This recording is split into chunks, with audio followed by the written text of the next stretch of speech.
So I brought something special with me. I don't know if you can see this. This is Oh, volume 1, number 1. This is the original issue. yeah. I kept some of them. I was cleaning my office and I kept the ones where I had papers in. So, Yeah. this first issue had only 5 papers in it. But now I think they have about 20 in each volume. I don't know, in each issue.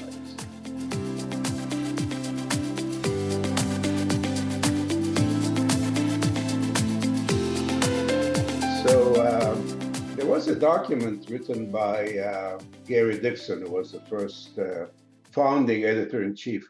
I don't know if you have a copy of that. Last year, or 2 years ago,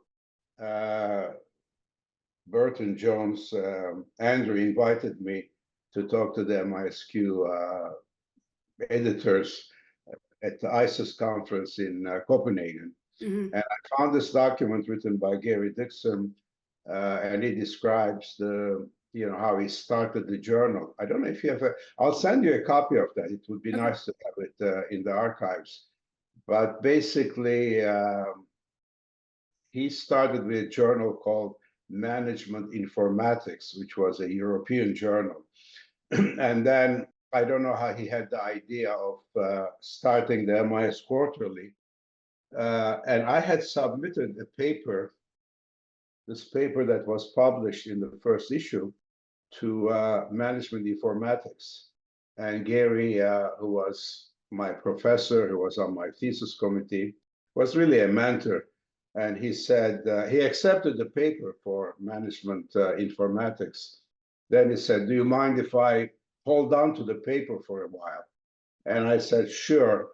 And he was collecting papers for the first issue, I guess. So that's why I have a paper in the very first issue of the MIS Quarterly. And it's interesting that in the first issue, by the way, in the beginning, they had 2 sections. One was called Theory and Research, Mm-hmm. and the other one was called Application. So originally, the funding came from partially from the Society for Management Information Systems. They are called SIM now, Society for Information Management. For I think about a period of maybe 10 to 15 years, they sponsored the journal. And afterward, that partnership was dissolved. I don't know exactly why. And the journal just became a theory and research journal. Mm-hmm. So that was kind of, the beginnings was kind of a 50-50. So were you a student when that first issue came out, or? No, I graduated in, so the PhD program at the University of Minnesota with Gary Dixon, Gordon Davis, Tom Hoffman. They were the 3 professors who really were the founders of the PhD program. And so the first year of the PhD program was 1968. Okay. I joined in the program in 69, so a year after that. Also, my wife also came. We're originally from Istanbul, Turkey, so we studied there at an American school, Robert College. Then we went to the University of Minnesota. I joined the MIS program. My wife was in the biochemistry group at the St. Paul campus. Anyway, so I graduated in 74, and this paper was from my doctoral thesis. Okay. And it was co-authored by Professor Roger Schroeder, who was my thesis advisor. And I think Roger has retired for a few years. So anyway, then the paper was submitted, as I said, to Management Informatics, and then was accepted, and then eventually came out as a paper in the quarterly. So this was like 3 years late after my graduation. How did you even have an interest in MIS? How did you hear about it when it was so early in its beginnings? Well, as I said, I was a student at this American school called Robert College, which at the time had a university part. Today, it doesn't exist anymore. Now it's called Bosphorus University. But I had an interest in, I was reading in Turkey about computers, this and that, and I said, this sounds extremely interesting. So that was the beginning of the interest. And I had taken a kind of informal course in programming, and I believe that was in maybe 1966. There was a IBM computer on campus where you would submit the input in punch cards, and the output would come in punch card form, and then you would print that. So that was my original interest. And then, of course, when I came to the University of Minnesota, I really lucked out in the sense that this was the first PhD program, and it was unique, and it really gave me really competitive advantage in the beginning, because there weren't too many schools. That maybe there was places like MIT and UCLA at the time, and they were teaching a few courses, but the Minnesota program was a full-fledged PhD program. Yeah. So that was, and in the beginning, there wasn't much interest in IS as an academic field. And of course, when we reached the 1980s with the personal computers, with the IBMs and the Macs and so on, then suddenly there was a huge interest in MIS as a field of study. So it really took off, I would say, maybe 5-6 years after I graduated. It became an important field of study. So thinking about your time as a PhD student at the University of Minnesota and about watching MISQ develop and be founded, are there any moments that come to mind that were very memorable with Gary Dixon and the people that we were talking about? Are there any moments that come to mind of being like memorable moments that, in the field? Well, I think what the story I recounted, that was memorable to me because it was really, would I say, that's luck, kind of having a paper in the very first issue. I really find that I'm proud of it. But one thing to remember is that in the beginning years, the MISQ was not ranked very highly as an academic journal. I think about the late 1990s, it started gaining a reputation. So in terms of the chronology of the journals, we had a second important journal called Information Systems Research. And that was a journal that was sponsored by a very important academic society called Informs. And the first issue of that came out in 1990. So that's 13 years after the MIS Quarterly. But when Information System Research was, even before it was published, it had a high reputation, kind of an expectation, because it was sponsored by the Informs Academic Society. So I would say it took the Quarterly almost 20 years to reach kind of maybe the first spot in terms of the IS journals. Today, if you ask people what are the top two journals, it's MISQ and Information Systems Research. So, but I published over the years. I mean, some of the papers in earlier, some of them were good, some of them were, I mean, today you would call it more application kind of papers. But the first paper I had there with a high citation was, I think, 1987. I was a Bauer Fellow at the Harvard Business School, and I wrote a paper with a couple of colleagues there, with Goldstein and Mead, on case study research. And that paper has about 8,800 citations to date, which is a nice number. But when I look at, you would say, have your papers in MISQ been important and influential? So I looked at Google Scholar, and I looked at how many. I have about 14 papers with 1,000 or more citations, and 10 of them are in the MIS Quarterly, and 2 are in ISR and 2 in Journal of AIS. So I would say that the papers I published or at least of the papers that, of my papers that got a lot of citations, a lot of them have been in the Quarterly. So that's nice. Yeah. But the Quarterly was my kind of go-to journal over, since 77. My first inclination was to go to MIS Quarterly. And then later when Information System Research became an important journal, I also submitted to that journal. But I always like to support the Quarterly in a way. It was a Minnesota journal. It's not fair to say, but in the beginning, really, I view that as a product of the Minnesota program. So I favored it in a way. Yeah. Yeah. So obviously the reason that we're talking today is because you've been published over the span of 6 decades in the Quarterly. And so just talk to me about how does it feel to have this like very unique achievement of being able to say that, not only have you been published that many times, but also that your work is able to span across that amount of time and be important and influential for that amount of time. Well, I guess part of it is longevity. I mean, I started my academic career in 74. I became an emeritus professor. I spent my career at the University of British Columbia in 2017.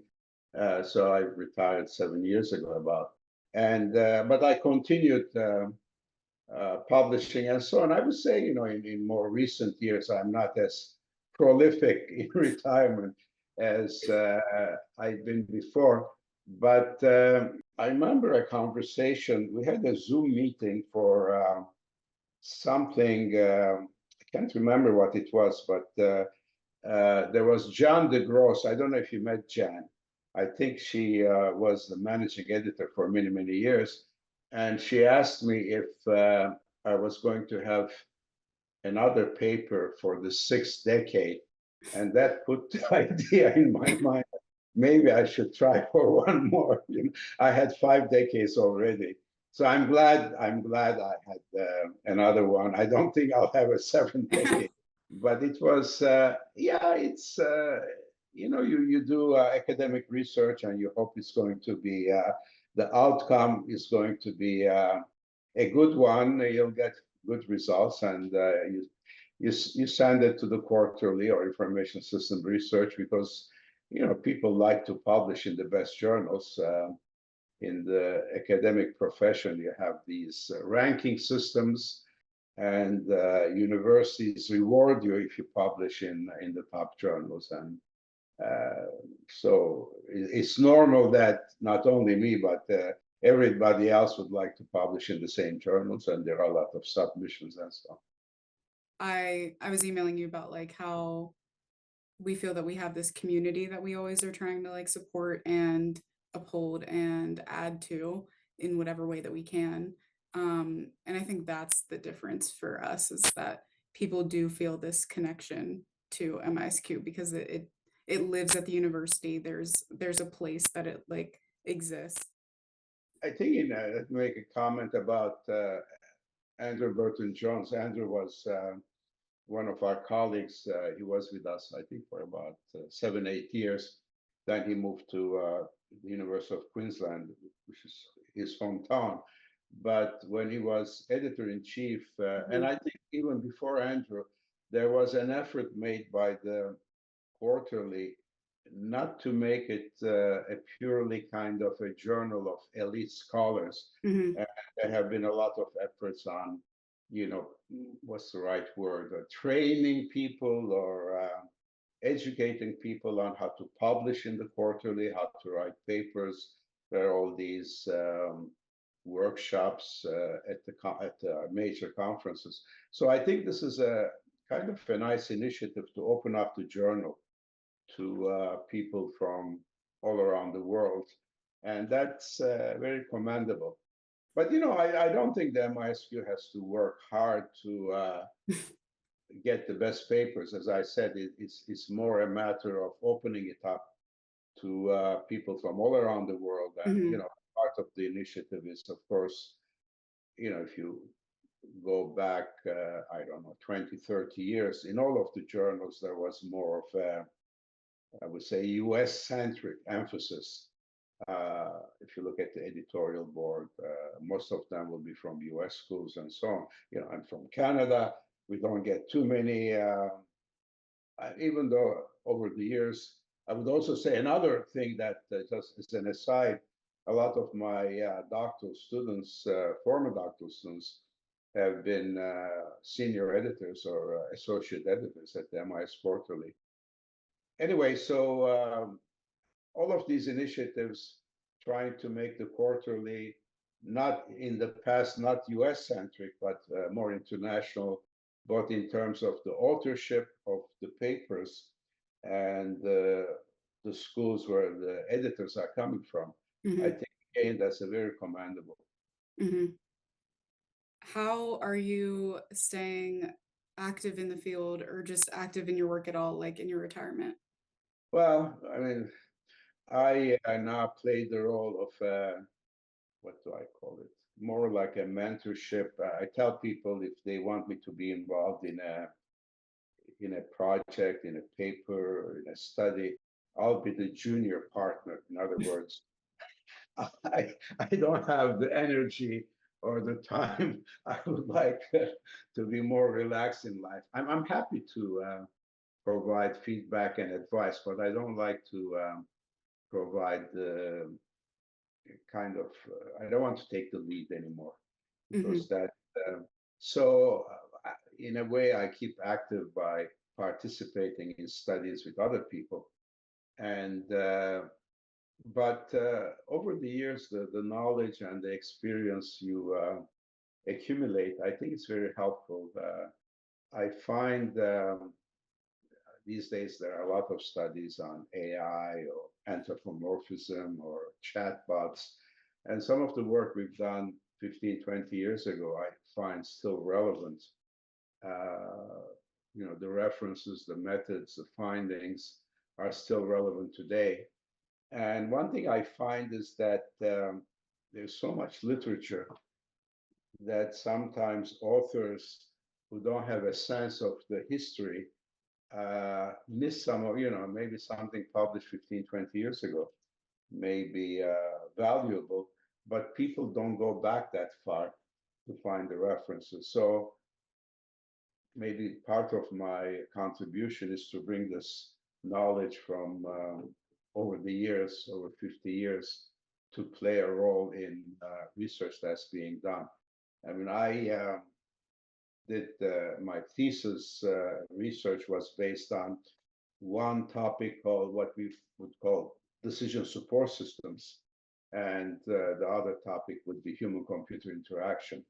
But when I look at papers today, when people say, okay, it's AI-supported decision making, a lot of the knowledge from what we call decision support systems is still applicable and valid to today's studies. So I would say I bring experience, I bring accumulated knowledge, but most of the busy work and the important heavy work is done by my co-authors. So, What advice would you have for young scholars who want to be published in a journal like MISQ or another prestigious journal? And yeah, what advice would you have for them, or what factors do you think contribute to getting published in a journal like MISQ? well, of course, you have to start with, as I said, with the basic fundamentals of doing good research. But being a kind of a researcher from a technical point of view, in other words, I know how to do a survey study or an experimental study. That's not enough. You need to find a very interesting. I mean, I always told my students, I've heard this from many years ago, the editor in chief of the Journal of Accounting Research. someone had asked her, what are the success factors in publishing in this journal, just like the MIS Quarterly of the accounting field. Mm. And she said it has to be new, true, and interesting. So the true part is kind of the scientific part, the methodology, but the new and interesting, I think, are the challenging parts. And if you want to publish in the quarterly or say information or any type top IS journal, it has to be new and interesting. So you have to grab the attention of the reader. So I will start with that. I tell people, write a paper by just write the introduction and the conclusions and see if, and give it to some colleagues to give you some feedback. And if they don't think the introduction grabs their attention, then you've lost the reader, right? I mean, if I read a paper and in the introduction I don't see anything new and interesting, I don't need to read the rest of the paper because that's the most important part to the contribution of knowledge. So that's kind of the beginning. And now, of course, you have to execute it properly. That's the second part. But the more important part, or as important, is most of the time, and you see this more and more with our top journals, including the quarterly, is undoubtedly half of the time, or maybe more, the editors will come back and say, you have to collect more data. Because there's no perfect study, there's no complete study. And they will say, it's a good idea. Sometimes I see my co-authors say, yeah, I'm not willing to do that. That's too much work. We'll kind of finesse that. And 90% of the time, that's a mistake. Because if you don't collect more, if you don't listen to the advice you are receiving, you are going to fail. So that's the second kind of success factor. And the third is, in general terms, I call it perseverance. Perseverance means that you'll go through one review cycle, a second review cycle, a third review cycle. And sometimes I've seen co-authors basically say, it's not really worth. It's not worth, from my point of view, I don't want to do that. And unless you have that that kind of characteristics of perseverance, again, you are not going to get it published. So